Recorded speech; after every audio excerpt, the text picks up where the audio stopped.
Well, today is Ukraine's Independence Day. It's a day dedicated to celebrating the country's freedom from the Soviet Union in 1991. The holiday comes exactly 6 months after Russian forces invaded Ukraine. Crews in the war-torn country worked overnight to clean up the damage from Kremlin missile strikes in Kharkiv. These last 6 months have been filled with death and destruction, but there are also plenty of signs of resilience and unity from the people of Ukraine. They're getting international help. Today, U.S. officials are expected to announce $3 billion in additional aid to train and equip Ukrainian troops. Joining us now live from Lviv is Joel Wasserman, an American who's been living in Ukraine and has gotten a firsthand look at the war. I should also note that he is my friend from high school. So good to see you, Joel, and just putting it into perspective, we spoke 6 months ago, and throughout the time that the war has been going on, how does it feel today, though, Independence Day? I imagine a different meaning given what's going on. It's good to see you too, Julian. Today is a pretty tense day because both the Ukrainian and American governments expect that there could be significant Russian bombardments around the country. There's also a worry that Russia is planning some sort of provocative action at the largest nuclear power plant in Europe, which is located outside of Zaporizhia. But today is still a day of celebration. It's a day of happiness. Ukrainians who are fortunate to be on free Ukrainian soil are happy and they're proud. And by the way, so am I. I'm so proud of the people of this country. But with this tension, and despite the fact that the government has forbidden public celebrations out of safety concerns, people are proud today. People are thankful today, and people are optimistic today for victory hopefully in the coming months. I want to ask you, President Vladimir Zelensky saying the country was reborn when Russia invaded.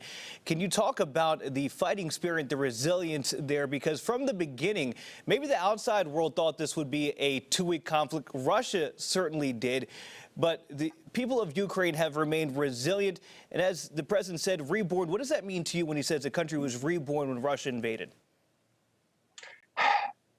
I think that the entirety of the population realized that they need to fight for their existence, and that their existence is, as the Ukrainian people, is not something that's guaranteed. Russia started this war because they believe that Ukraine is a fake country whose existence was a threat that they could no longer tolerate. The Ukrainian people sure had something to say about that. They have come together despite, some of the divisions and the disagreements which existed in this country, which exist in all countries from before the war. This country has really come together to defend itself, to assert its right to exist, and to make sure that a free and prosperous and happy Ukraine will be there for the next generation of Ukrainians. As far as the outside world sentiment towards Ukraine, we remember during the early months of this war, it was every single day that we saw President Vladimir Zelensky making pleas to Parliament in Britain, to Congress here in the United States. And I want to admit the national focus may have shifted off of the war in Ukraine, but we're talking about aid today, sending more aid over there. What is your message to Americans why we should still pay attention to what's going on? A long time ago, our grandparents and great-grandparents fought a tremendous struggle so that Europe would be free. And Ukraine is fighting that struggle again. I think that Americans should pay attention to this because Ukraine is a country where they're fighting for their right to exist as a free people who are able to choose their own direction and able to choose their own democratically elected government. That's something that matters tremendously to American values. The security of Europe is something that has for half a century, for 75 plus years now, been a key interest of the United States. Ukraine is making sure that things like this can't happen again, that can't happen elsewhere in Europe, that it can't happen in Asia, that it can't happen even closer to home. And the Ukraine's success in this struggle is going to have a tremendous influence on the course of world history and the course and in the type of world that we're going to live in and that our children are going to live in. I think that's well said. I think the people of Ukraine stand as a beacon for freedom and what that looks like in the face of quite frankly, a dictator in Vladimir Putin. For you all, has this settled into a new normal? 6 months in now, I mean, is it almost hard to imagine? You were living in Kyiv, you visited Kyiv since, but now you've relocated to Lviv after Russian forces invaded. Is it almost hard to remember what life was like beforehand? And have you kind of settled into, well, this is the way of life? Yeah, in Lviv especially, there is definitely a new normal, a new stable normal, because we're fortunate enough that we have air raid alarms, we have missile threats. We know that we're in a country at war, but, life has returned to a sort of new normal in Lviv. The past couple times I visited Kyiv, that was also the case.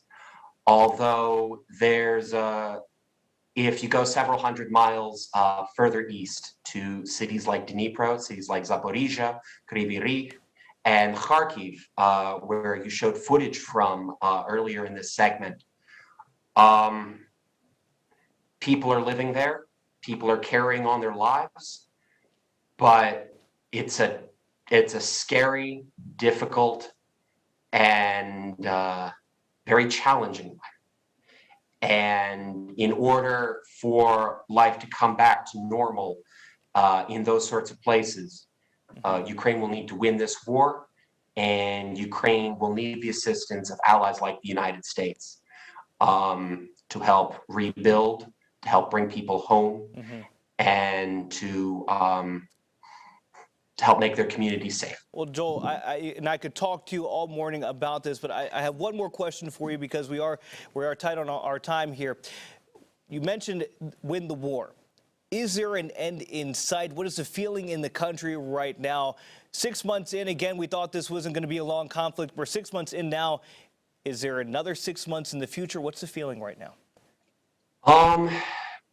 You've seen recently with military strikes of unknown origin in Crimea, and the Ukrainian government talking about the liberation of Crimea, there's definitely a lot of optimism on the part of the Ukrainian government, on the part of the Ukrainian people, that there will be a victory at hand. My personal opinion is that there are ongoing efforts to strike the Russians in the south of the country near an occupied city called Kherson. We're going to have to see what the results of that offensive to liberate Kherson are. Should Ukraine be able to retake that city and retake that area, it is going to be a huge boon for their chances to liberate other territories of the country. It would be a huge setback for the Russians. And so let's wait and see how the offensive in Kherson goes. Joel Wasserman, an American living in Lviv, Ukraine right now. Lviv, Joel, thank you for joining us. Be safe out there. I hope today is at least some celebrations inside the home, because it has been a resilient 6 months for the people of Ukraine, and we only wish that you guys continue fighting and that a win is in sight for you all. Joel, again, thank you. Thanks so much. Slava Ukraini.